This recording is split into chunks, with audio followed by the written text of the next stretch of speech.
Let's make a soupy ramen noodles from a normal noodles pack. നാട്ടിലെ Korean ramen noodle ട്രെൻഡൊക്കെ തുടങ്ങുന്നതിന് മുന്നേ തൊട്ടേ നാട്ടിൽ കിട്ടുന്ന സാധാ ഈപ്പി നൂഡിൽസൊക്കെ വെച്ച് സൂപ്പി റാമൻ നൂഡിൽസ് ഉണ്ടാക്കി കഴിച്ചുകൊണ്ടിരുന്ന ആളാട്ടോ ഞാൻ. അന്നേരം കുറച്ചുകൂടി ഫില്ലിംഗ് ആയിട്ടും ഫീൽ ചെയ്യും, ടേസ്റ്റിയാണ്. അതുമല്ല കുറച്ചുകൂടി വെജിറ്റബിൾസും അതുപോലെ പ്രോട്ടീനൊക്കെ ഇൻക്ലൂഡ് ആവുന്ന പോലെ എനിക്ക് തോന്നാറുണ്ടായിരുന്നു.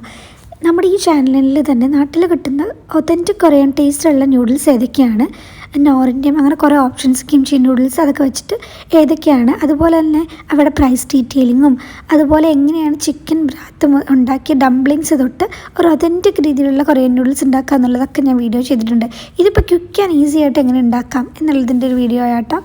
കുറച്ച് ഗാർലിക്കും അനിയനും സോട്ട് ചെയ്ത് കുറച്ച് ചില്ലി ഫ്ലേക്സ് കൂടി ആഡ് ചെയ്തിട്ട് ഞാൻ വെജിറ്റബിൾസ് ആഡ് ചെയ്യലാണ് പൊതുവെ ഞാൻ ഇതിൻ്റെ കൂടെ ടൊമാറ്റോ അല്ലാതെ പൊട്ടറ്റോയോ അല്ലെങ്കിൽ മെയിൻലി ക്യാരറ്റോ അങ്ങനെ എന്തെങ്കിലും ബ്രോക്കോളി അങ്ങനെ എന്തെങ്കിലുമൊക്കെ ആഡ് ചെയ്യാറുണ്ട്. പിന്നെ നമ്മൾ സോയ സോസ് സ്കിപ്പ് ചെയ്യരുത്, മസ്റ്റാണ്. സോയ സോസ് കൂടി ആഡ് ചെയ്യാം. ബേസ്ഡ് സോയ സോസ് ആഡ് ചെയ്തിട്ടുള്ള ഒരു സൂപ്പാണ് ഈസി ആയിട്ട് പെട്ടെന്ന് ഉണ്ടാക്കാമെന്ന് ഞാൻ വിചാരിക്കുന്നത്. നിങ്ങളുടെ കൂടെ ചിക്കനോ കയ്യിൽ അല്ലെങ്കിൽ ഷ്രിമ്പോ എന്തെങ്കിലും ഉണ്ടെങ്കിൽ നിങ്ങൾക്ക് ഇപ്പോൾ ആഡ് ചെയ്ത് കൊടുക്കാം കേട്ടോ. ഞാൻ ഇന്നെടുത്തിരിക്കുന്ന ഇൻഡോമിയുടെ നൂഡിൽസാണ്. നാട്ടിൽ നമ്മുടെ ഏത് നൂഡിൽസ് എടുത്താലും കുഴപ്പമില്ല. പിന്നെ അതിൻ്റെ കൂടെ കിട്ടിയിട്ടുള്ള സീസണിങ്സും കൂടി ഞാൻ ആഡ് ചെയ്യുന്നുണ്ട് കേട്ടോ. ഇത് നല്ലപോലെ സോട്ട് ചെയ്ത് ആ ടൊമാറ്റോ ഒന്ന് മുഷിയായിട്ട് വരണം. നിങ്ങൾക്ക് വേണമെങ്കിൽ അതിൻ്റെ തൊലി കളഞ്ഞിട്ട് ചെറുതായിട്ട് അരിഞ്ഞിടാം. അപ്പോൾ അത് പെട്ടെന്ന് മുഷ്ടായിട്ട് നമുക്ക് സൂപ്പായിട്ട് കിട്ടും. നല്ലപോലെ സോട്ട് ചെയ്ത് ശേഷം ആവശ്യത്തിന് വെള്ളം ഒഴിച്ച് നൂഡിൽ ബ്രക്ക് കൂടി ഇട്ട് വേവിക്കാനായിട്ട് വയ്ക്കാം. നൂഡിൽസ് വേവിക്കുമ്പോൾ ശ്രദ്ധിക്കേണ്ട കാര്യം, ഒരിക്കലും അത് വേവിച്ച് കുഴച്ച് കളയരുത്. നമുക്ക് കഴിക്കാൻ വെന്തോന്ന് തോന്നുന്നതിന് ഒരു കുറച്ച് മുന്നേ നിർത്തണം. ബാക്കി അത് സൂപ്പിൽ കിടന്ന് വെന്തോളും. അങ്ങനെ നല്ല സ്പ്രിങ്ങി ആയിട്ട് ഇരുന്നാലാണ് ആ നൂഡിൽസ് നമുക്ക് ആ ഒരു ഒതൻറ്റിക് ആ ഒരു ടെക്സ്ചർ കിട്ടുള്ളൂ. അപ്പോൾ അത് മുഴുവൻ വേവിച്ച് കുഴയ്ക്കാതിരിക്കുക എന്നുള്ളതും നിങ്ങളുടെ നൂഡിൽസ് ജേർണീനെ വല്ലാതെ ചേഞ്ച് ചെയ്യും.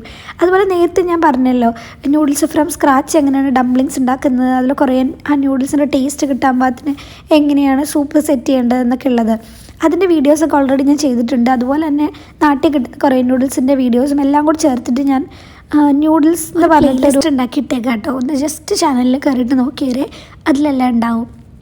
അപ്പോൾ നമ്മുടെ നൂഡിൽസ് അങ്ങനെ കംപ്ലീറ്റ്ലി വേവിച്ചുടയ്ക്കാതിരിക്കുക. ബാക്കി നമ്മുടെ സൂപ്പിൽ കിടന്ന് വെന്തോട്ടെ. അങ്ങനെ കുറച്ച് നേരം ഇട്ട് കഴിഞ്ഞാൽ നമ്മുടെ നൂഡിൽസ് സെറ്റാണ്.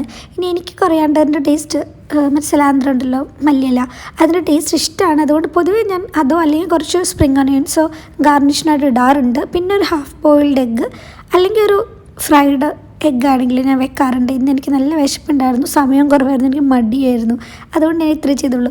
ഇനി സാധാരണ നമ്മൾ നൂഡിൽസ് ഉണ്ടാക്കുന്ന സമയത്ത് ഇങ്ങനെ ഒന്ന് ചെയ്ത് നോക്കി. ഇത് ഭയങ്കര ഈസി ആയിട്ട് എങ്ങനെ ഉണ്ടാക്കാമെന്ന് ഞാൻ കാണിച്ചേക്കണേ. അതുപോലെ ഒന്ന് ട്രൈ ചെയ്ത് നോക്കണേ. എന്നിട്ട് നിങ്ങളുടെ അഭിപ്രായം പറയണേ. അതുപോലെ ചാനലിൽ കയറി ബാക്കി നൂഡിൽസിൻ്റെ വീഡിയോസും പിന്നെ നമ്മുടെ വേറെ കുറേ കുക്കിംഗ് വീഡിയോസ് ഉണ്ട്, ഒന്ന് നോക്കിയേക്കണേ. Thank you so much for watching. Please do subscribe.